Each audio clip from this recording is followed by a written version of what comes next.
And again, we're shifting to the focus on the west with the 5 Philistine cities, Ekron, Gath, Ashdod, Ashkelon, and Gaza. We don't get it in the book of Judges, but when you get to 1 Samuel, or we'll be doing that subsequent to study, we'll be getting into Samuel. I think it's 1 Samuel 6 is the funniest chapter, in my opinion, of the entire scripture.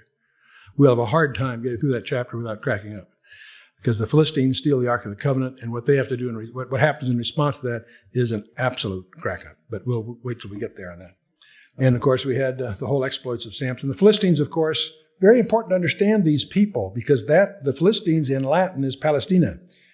It's the Philistines that gives the secular name to the land of Israel.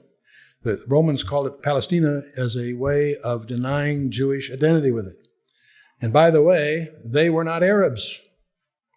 They were from Mitzrayim, Egypt, originally, from Kaftor, the northern delta of the Nile, from which the Phoenicians also emigrate to Asia, probably through Crete.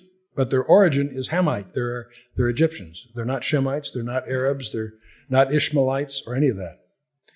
And they settled in Palestine in Abram's time along the coast. We find them in Genesis 21. The Philistine means immigrants. It's from the Ethiopic Philasa and the Hebrew Palash, which means wanderers.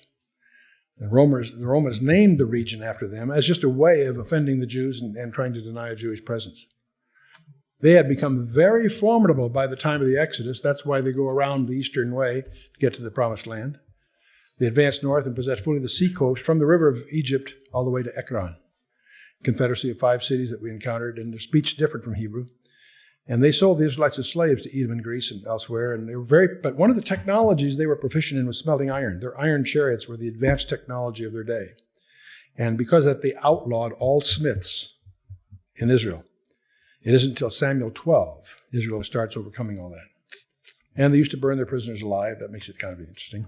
And I won't get into the topology here. That leads to the whole story.